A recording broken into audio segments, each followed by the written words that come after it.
of the Father, and of the Son, and of the Holy Spirit, one God in Him. In the beginning, I'd like to thank the choir for the beautiful songs that presented to us. All the songs were about the Passion of Christ, and the words are very strong. The performance was actually amazing. And this actually, I pray, help us to prepare our souls and our spirits for this blessed week, the Holy Week. Tonight, we're doing our Bible study from Psalm 125. Psalm 125. This psalm is titled A Song of Ascents, Mazamir al-Masar. There are 15 songs from 120 to 134. These psalms are called the Psalms of Ascents because they used to pray these psalms while they are ascending the mountain to go to the temple to worship the Lord. 15 psalms. So this psalm actually is number 6. Number 6 in the 15 psalms. And it was especially appropriate for those pilgrims on their way to Jerusalem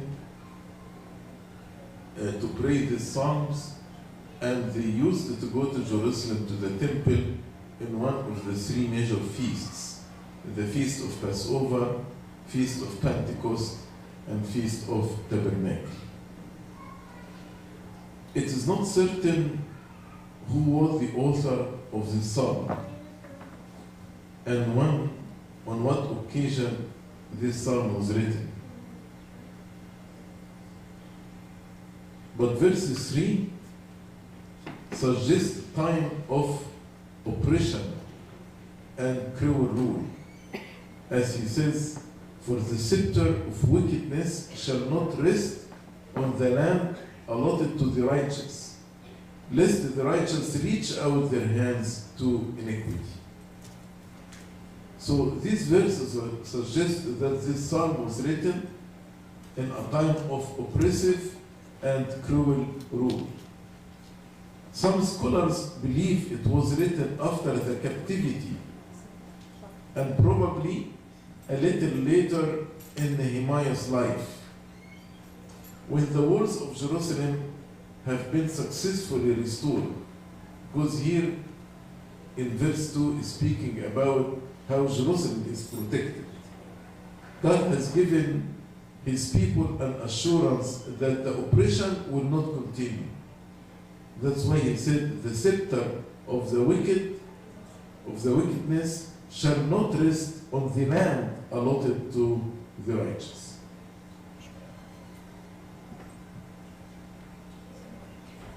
Psalm 125 is a psalm written for people who are living under wicked rule, wicked king. But God will protect and will keep and care for those who trust in Him.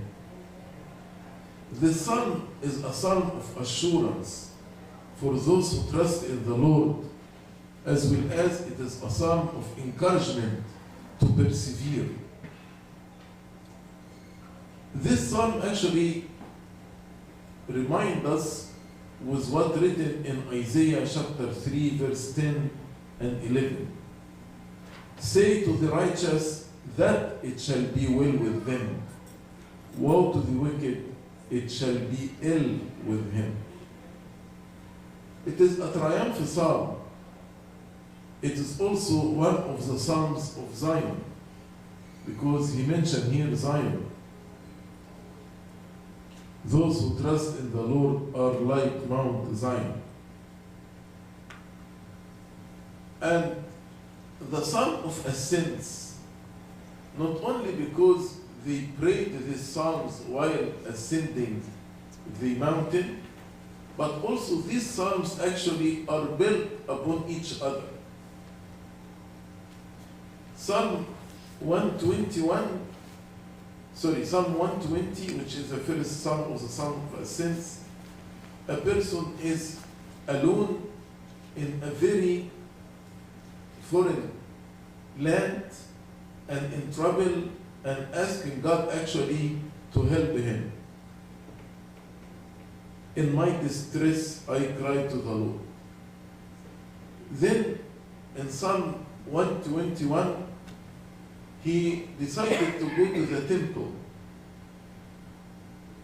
And while he was going to the temple, he is saying, I will lift up my eyes to the hills, from whence comes my help. Until he arrived Jerusalem. And in Psalm 22, he already arrived Jerusalem. As we read in verse 2, our feet have been standing within your gates, O Jerusalem.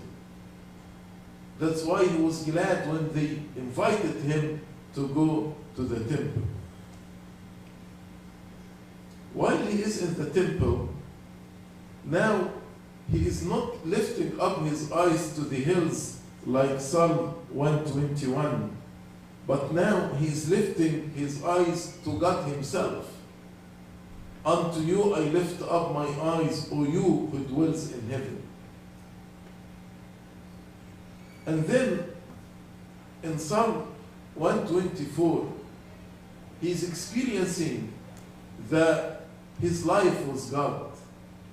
How God is the source of help and victory.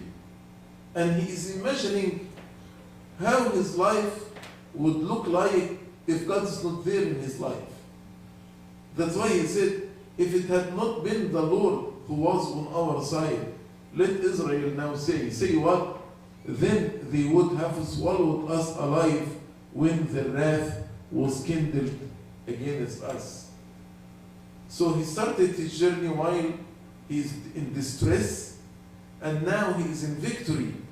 And now reflecting, what would happen to me if God is not there? If God is not on my side. And now in Psalm 125, he speaks about those who trust the Lord shall not be moved. They are like Mount Zion. So as I told you, the Psalms of Ascents are built upon each other. It's like a journey. And this is another reason why they are called Psalm of Ascents. Not only because they chanted this psalm while ascending Jerusalem, the mountain, but because these psalms are built upon one another. Psalm 125 talks about the hills when he said, those who trust in the Lord are like Mount Zion. In verse 2, the mountains surround Jerusalem. So the Lord surrounds his people. So mountains surround Jerusalem. If you remember in Psalm 121, he said, I lifted up my eyes to the hills. Now he is seeing how the mountains surrounding Jerusalem. And in Psalm 122, I was glad when they told me, let's go to the house of the Lord. He said, my feet have been standing in Jerusalem. So he mentioned Jerusalem and now combines the two together, the hills or the mountains and Jerusalem. And he is seeing the mountains surrounding Jerusalem as a natural protection to Jerusalem. And he said, the same as the mountains surrounding Jerusalem and protecting Jerusalem, God is surrounding his people and protecting his people. God's people are safe like Mount Zion surrounded by other mountains. That's why in verse 2 he said, as the mountains surround Jerusalem, so the Lord surrounds his people from this time forth and forever. So as the mountains surround Jerusalem, protecting Jerusalem, in the same way God surrounding his people and protecting his people. Psalm 122 focused on the architecture of Jerusalem to show the closeness of God's people when he said Jerusalem is compact. Jerusalem is built as a city that is compacted together. This in itself a symbol of the unity and the closeness of the people of God, who are one body, members, compact, united with each other. So in Psalm 122, he spoke about the architecture of Jerusalem. And in Psalm 125, focus on the geography of Jerusalem, how surrounded by the mountains, to show the security of God's people. Some of the Jewish rabbis think that it has reference to the days of Messiah. So it's a prophetic about the days of Messiah. When Israel, as they suppose, because Israel is a Christian, not the historical Israel, but the rabbis actually supposed that Israel as a nation will be in safe and prosperous circumstances and the wicked will be consumed. But we understand this in a spiritual way. The Israel here are the believers who will be, regardless of the persecution, will be in security and safe and prosperous. That's why Christians may certainly, in singing this psalm, take comfort of these promises of God. The psalm describes the safety and security of the church and the people of God. Also, it prophesies their deliverance from the oppression of their enemies. Yes, the enemies may oppress us, but God will deliver us. It describes the blessings of goodness that will be bestowed upon the righteous and the punishment that will be taken on the wicked. This psalm is very short, 5 verses. Verse 1 and 2, those who trust in the Lord are safe. Verse 3, God's protecting providence. God's protecting providence. Verse 4 and 5, prayer for the faithful and a warning for the wicked. Start from verse 1. Those who trust in the Lord are like Mount Zion, which cannot be moved, but abides forever. And verse 2, as the mountains surround Jerusalem, so the Lord surrounds his people from this time forth and forever. These 2 verses illustrate 2 things actually. Number 1, what one is like when he trusts in the Lord. When we trust in the Lord, we'll be like the mountains of Zion. Stable, steady. That's number 1. Verse 2 actually illustrates something else. What the Lord is like to those who trust in him is like mountain surrounding his people, protecting them. So, some people are like the sand, always shifting and unstable. Some people are like the sea, doubtful and restless, as we read in James chapter 1, verse 6. And some people, as St. Paul described them in Ephesians chapter 4, like children, tossed to and fro, and carried about with every wind of doctrine, by the trickery of men and the cunning craftiness of deceitful plotting. But the children of God like Mount Zion. So, we need to ask ourselves, am I like the sand, unstable and shifting, or like the sea, doubtful and restless, or like the children carried about with every wind or doctrine, or I trust the Lord, I am like the mountain Zion. This characteristic, it is and has been always a characteristic of the people of God that trust in him. Mountains in general are not easily moved, and throughout the Bible they are used as a symbol of stability and strength. Mount Zion is the mountain where Jerusalem sits, and for the people of God this was the ultimate symbol of stability. Mount Zion is here named in particular. Why?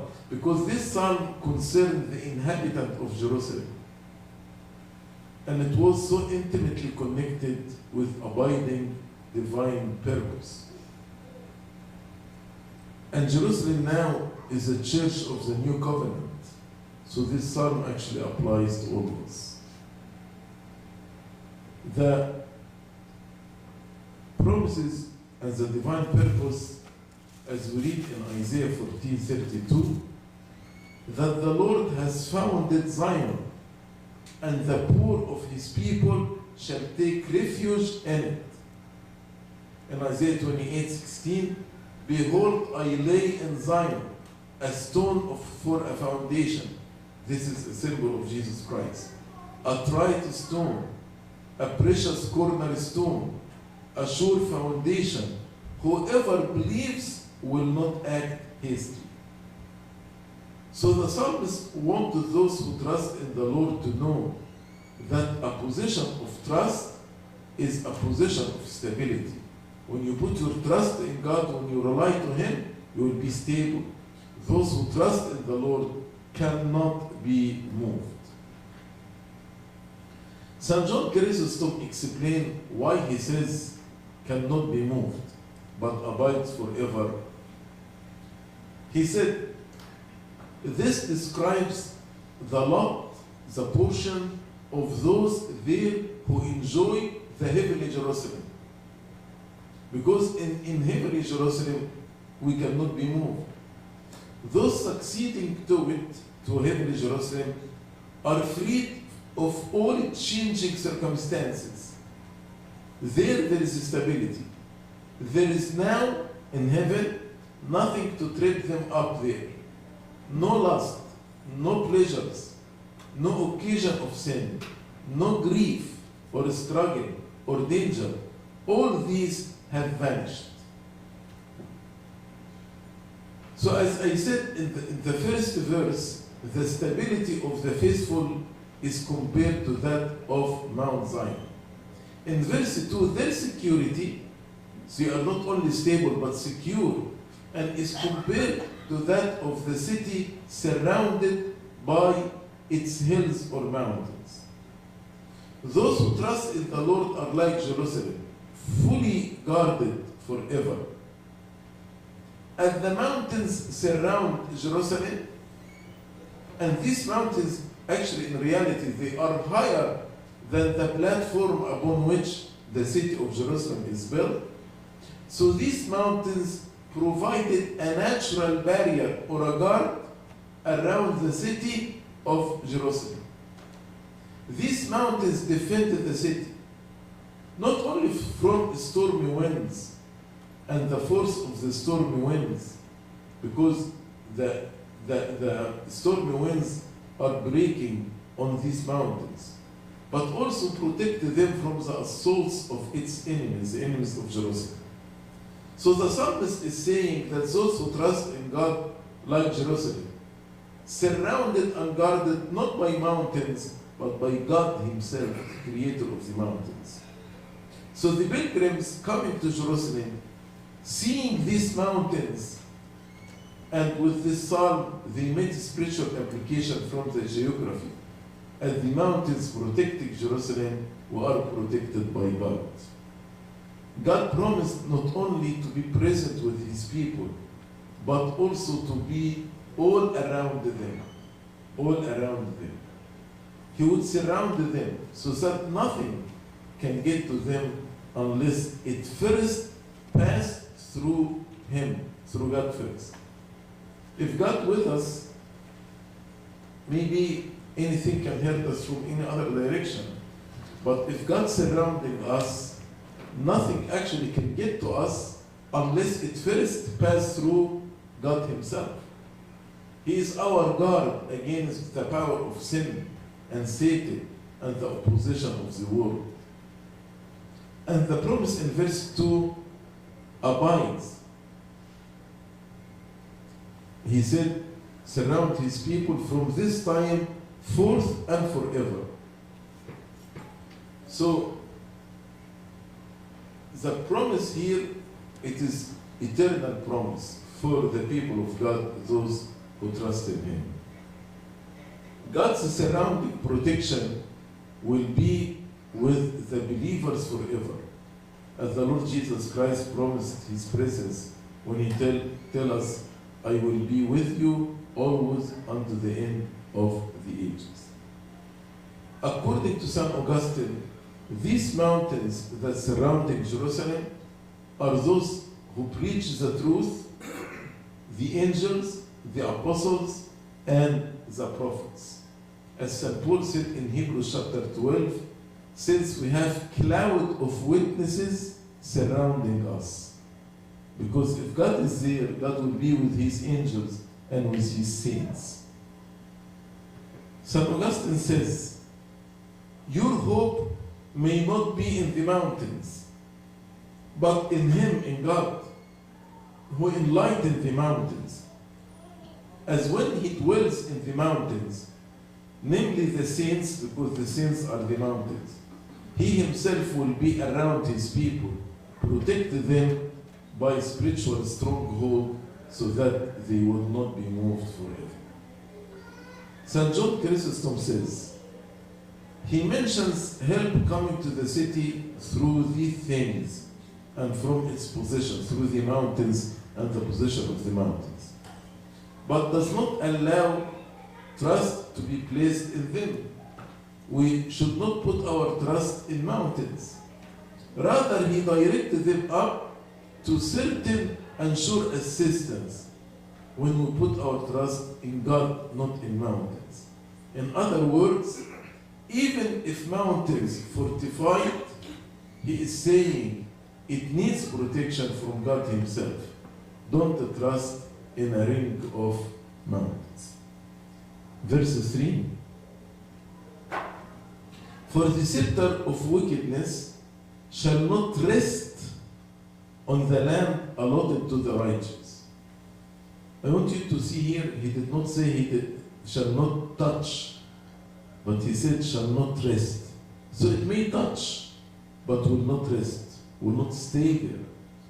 For the scepter of wickedness, scepter means the ruling. The scepter of wickedness shall not rest on the land allotted to the righteous. Why? Lest the righteous reach out their hands to iniquity. So this was the protection God promised to His people who trusted in Him. And in Israel history, we can see that the scepter of wickedness only rested on the land when God's people were stubbornly unrighteous and untrusting in Him, to discipline them. But once they repented, God restored them as He restored them from the captivity in Babylon. And the word scepter or rod or staff, it is instrument of inflicting punishment. And here mean dominion and power, ruling.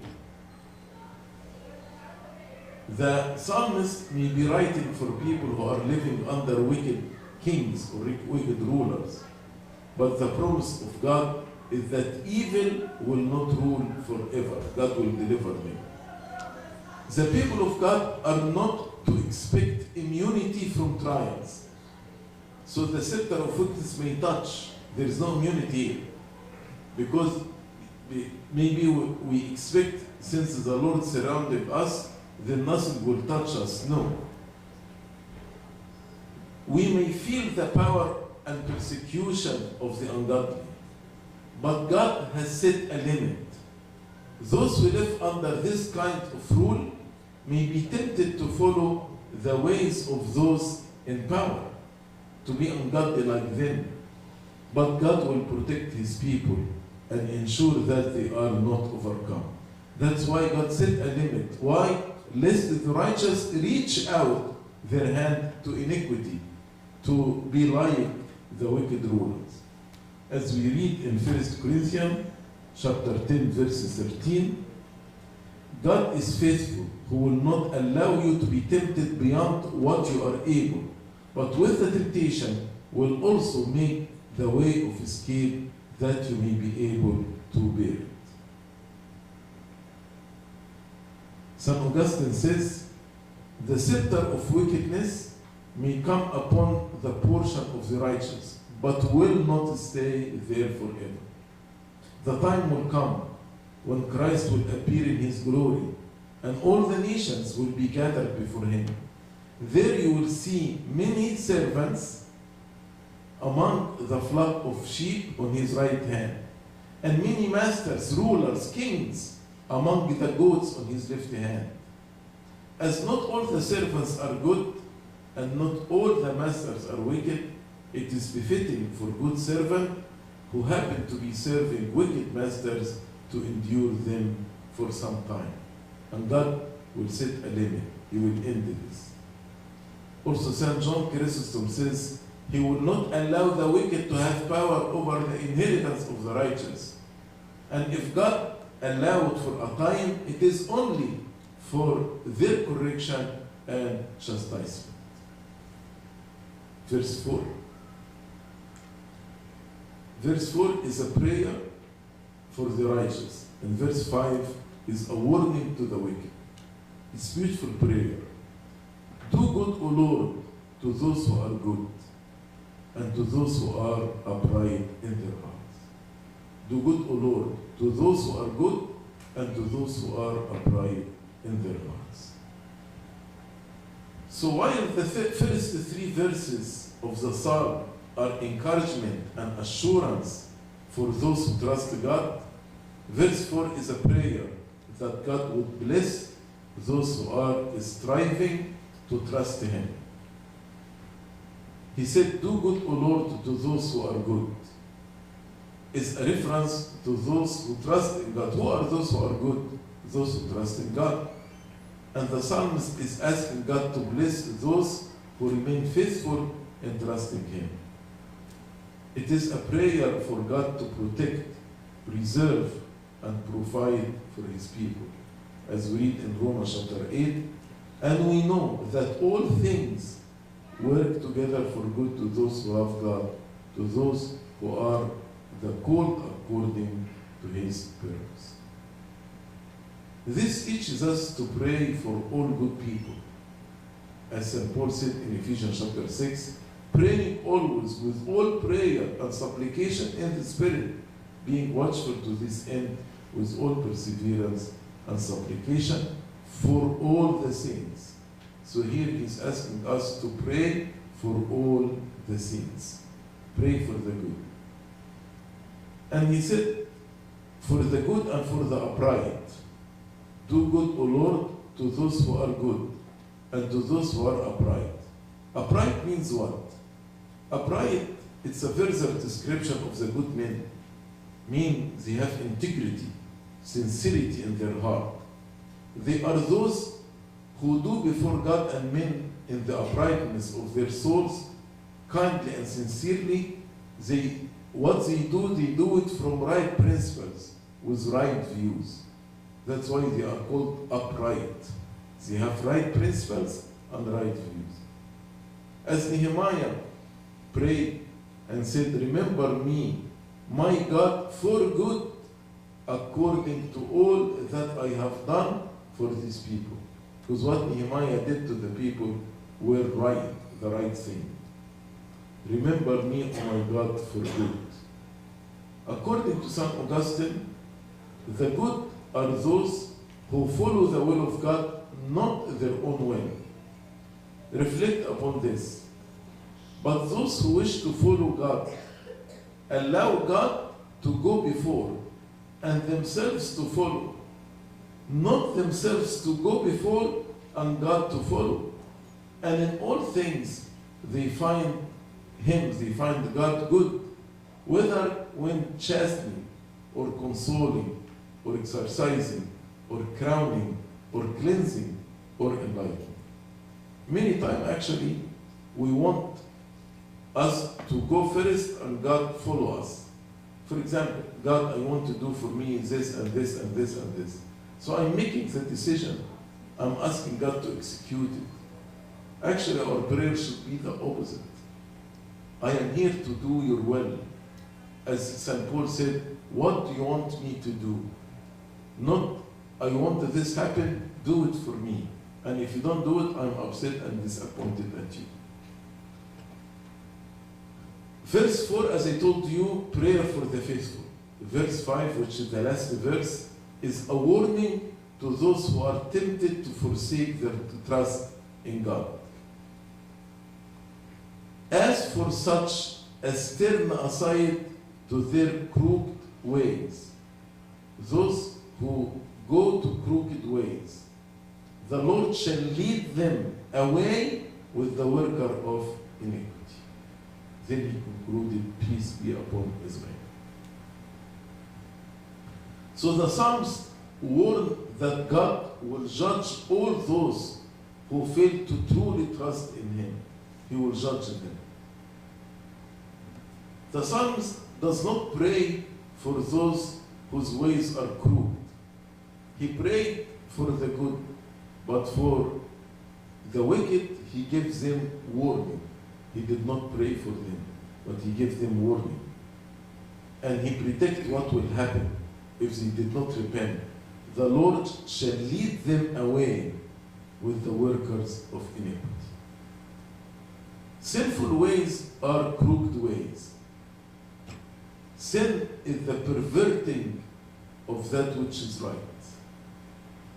Crooked ways means deviation from the straight path of right. So this is in direct contrast to the upright heart in verse 4. Verse 4, he prayed for those who are upright in heart. What is the opposite of being upright in heart? To walk in crooked ways.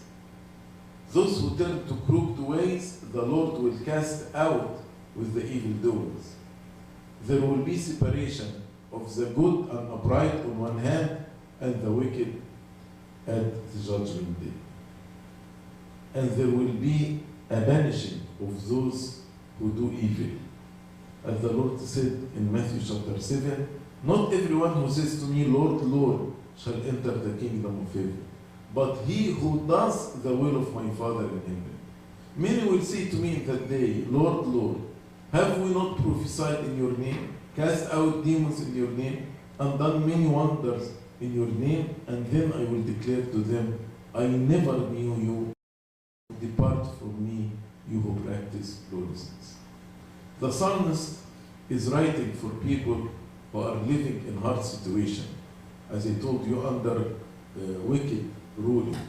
That's why he concluded the psalm by saying, peace be upon Israel. He ended the psalm with a prayer of blessing for those who trust in God. He prays that God will give them peace. As if like Abuna at the end, he gives the benediction and stretching his hand, so as if he's stretching out his hand over all Israel, as if blessing them like a priest, embraces all his hopes, petitions, and wishes in one prayer. Peace be upon Israel. Peace is something that God gives to his people, not only in this life, but in eternity. It will be experienced in eternity in its fullest measure. Not as the world give you, I give to you. My peace I give to you, my peace I leave with you. Perhaps St. Paul was referring to this verse in Galatians chapter 6, verse 16, when he said, and as many as walk according to this rule, peace and mercy be upon them and upon the Israel of God. Israel of God is the church of the new prophet. This actually concludes Psalm 125. Glory be to God forever and ever. Amen.